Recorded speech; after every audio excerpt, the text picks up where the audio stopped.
इस दुनिया में ना अगर अभी तक का सबसे कोई एपिक बैटल लड़ा गया तो वो है महाभारत का युद्ध। ये बात शायद से मैंने एक और वीडियो में कही थी, बट खैर उसको छोड़ो। तो युद्ध बस खत्म होने वाला था, उस समय की बात है ये। अश्वत्थामा, जिनको एक बहुत ही लेजेंडरी कैरेक्टर माना जाता है पूरे महाभारत के युद्ध में, उन्होंने एक ऐसा घिनौना काम किया कि भगवान श्री कृष्ण को उनके ऊपर बहुत गुस्सा आया और गुस्से में आकर उन्होंने उनको श्राप दे दिया। और उसी श्राप के कारण कहा जाता है कि अश्वत्थामा आज भी पृथ्वी के कोने कोने में भटक रहे हैं, इधर उधर, बिल्कुल अकेला। तो आखिर क्या था ये श्राप, इसकी शुरुआत कहां से हुई थी और क्या है इसकी पूरी कहानी, सब कुछ जानने की कोशिश करेंगे आज के इस वीडियो में।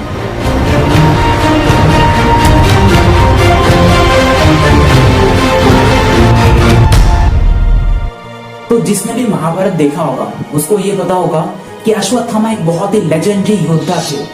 उन्हें 7 चिरंजीवी में से एक माना जाता है, यानी कि उन्हें इमॉर्टल होने का वरदान प्राप्त था।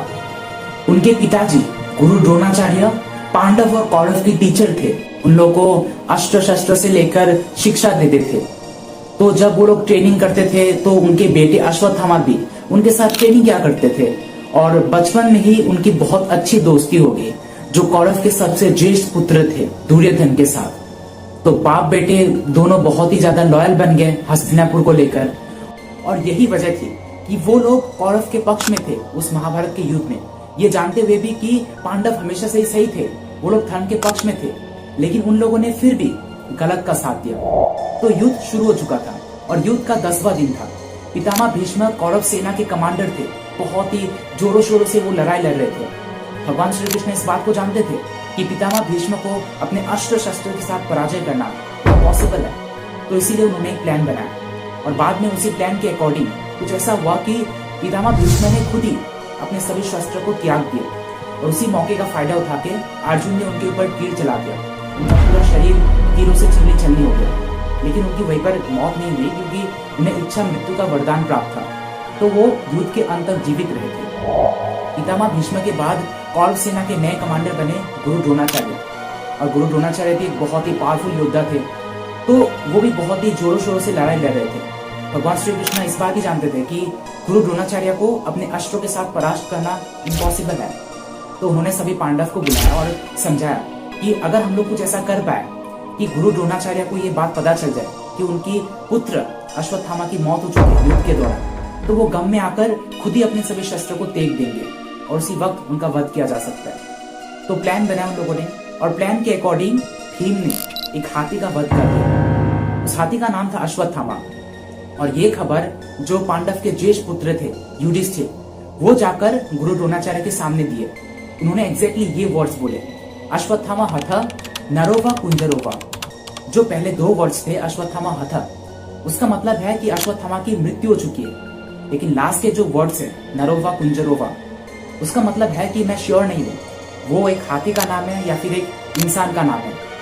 तो युधिष्ठिर हमेशा से ही सच बोलने के लिए जाने जाते थे और उनको ये ड्यूटी सौंपा गया था क्योंकि गुरु द्रोणाचार्य सिर्फ उनके ऊपर यकीन करेंगे, क्योंकि उन्हें भी पता था कि हमेशा ये सच बोलते हैं। लेकिन उन्होंने जो बाद के 2 वर्ड्स है, बाकी के 2 वर्ड्स नरोवा कुंजरोवा, उनको बहुत ही आहिस्ता बोला ताकि गुरु द्रोणाचार्य को वो सुनाई ना दे।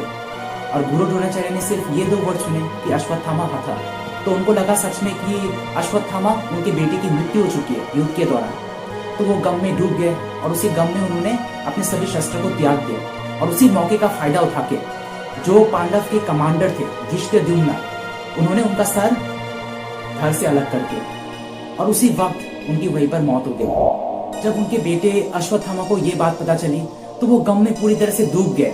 और जब उनको पता चला कि कैसा षड्यंत्र रचकर उनके पिताजी का वध किया गया था, तब वो गुस्से में पूरी तरह से बौखला गए। युद्ध का आखिरी दिन था। दुर्योधन और भीम जोरों शोरों से लड़ाई लड़ रहे थे। भीम ने गदा मारकर जो दुर्योधन का थाई पार्ट होता है उसको बुरी तरह से तोड़ दिया। वो बहुत दर्द में थे, पीड़ा में थे, एक जगह पर पड़े हुए थे और चीख रहे थे। अश्वत्थामा उनके पास गए और कहा कि मित्र, इन्होंने मेरे पिताजी का वध कर दिया और अब तुम्हारा भी ऐसा हर्ष ने किया है, मैं इन सबको नहीं छोड़ूंगा, पूरे वंश को ही खत्म कर दूंगा मैं। तो दुर्योधन से आज्ञा लेने के बाद वो एक रात उस कैंप पर पहुंचे जिस कैंप के अंदर सभी पांडव सो रहे थे। और सबसे पहले कैंप के अंदर घुसने के बाद उन्होंने धृष्टद्युम्न को देखा जो उनके पिताजी के हत्यारे थे। लात मारकर उनको उठा दी नींद से। उनकी आंखें बस आधे खुली हुई थी। इसी बीच गला दबाकर उनका वहीं पर काम तमाम कर दिया। बाकी जितने भी वॉरियर्स थे उस कैंप के अंदर सो रहे थे। एक एक करके उन्होंने सबको मार डाला। वो बहुत खुश थे अपनी हरकत पर। वो कैंप के बाहर आए और सीधा उस जगह पर जा पहुंचे जहाँ पर दुर्योधन पड़े हुए थे और कहा कि देखो मित्र, मैंने अपना वादा पूरा किया।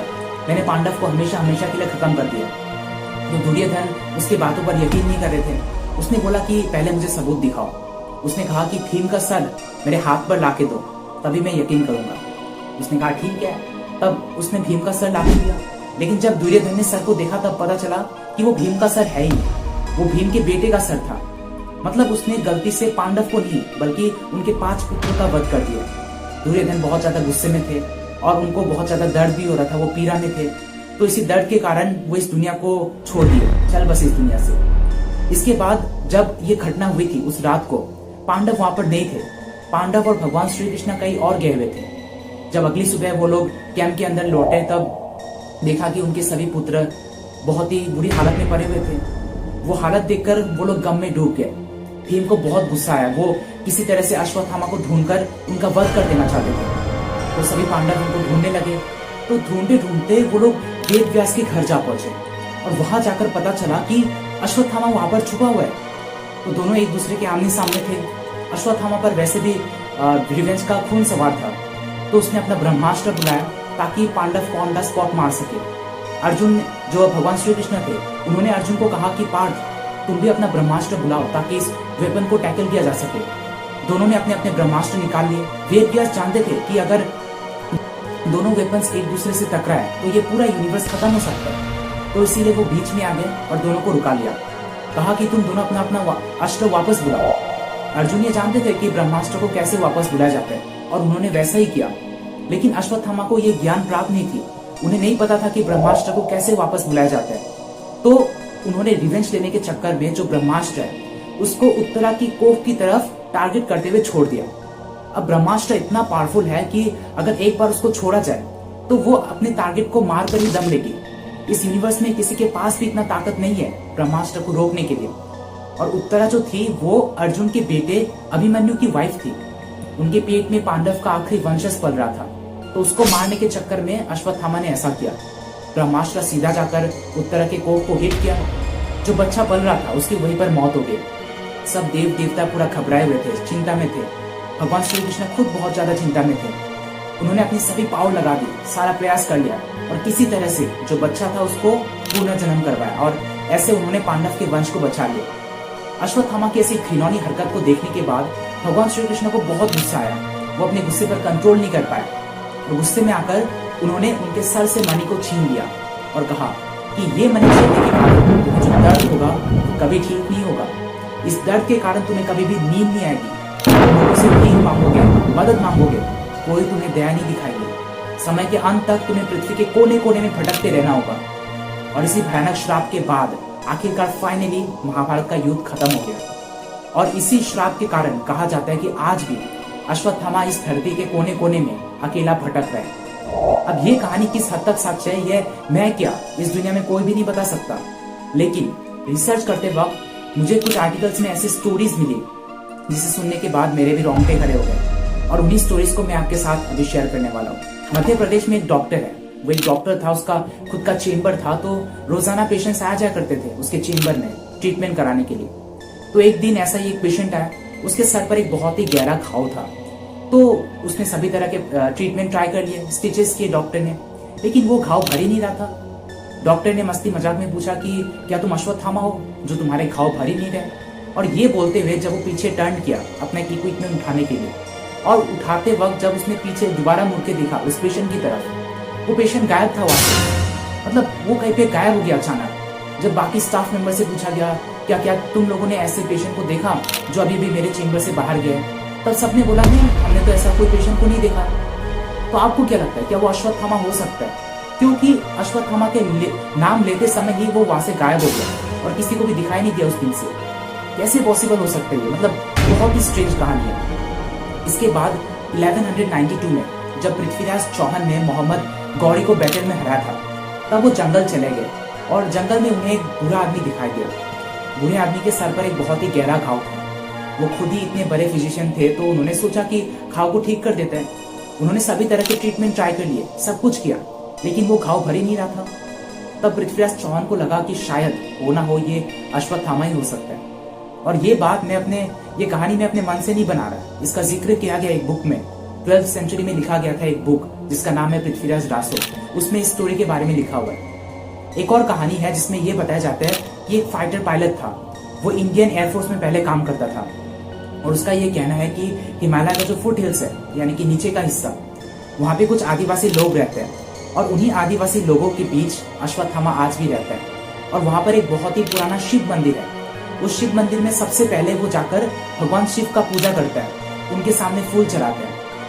अब नहीं पता, मैं फिर से एक बार बोलता हूँ कि ये कहानी किस हद तक सच है वो किसी को भी नहीं पता, लेकिन यहाँ पर मेरा एक सवाल है आप सबसे कि महाभारत का युद्ध जिस तरह से हमें प्रेजेंट किया जाता है, जिस तरह से टीवीज में दिखाया जाता है, महाभारत में जैसा लिखा हुआ है, कि वो वैसा ही है? मतलब देखो, गलत मत समझना, मैं ये नहीं कह रहा कि महाभारत नहीं हुआ था तो हिंदू धर्म के अगेंस्ट में नहीं जा रहा। मैं बस इतना पूछ रहा हूँ कि जो स्टोरी लाइन है तो वो एग्जैक्टली वैसा ही है जैसा टीवीज में दिखाया जाता है, जैसा हम लोग के सामने प्रेजेंट किया जाता है।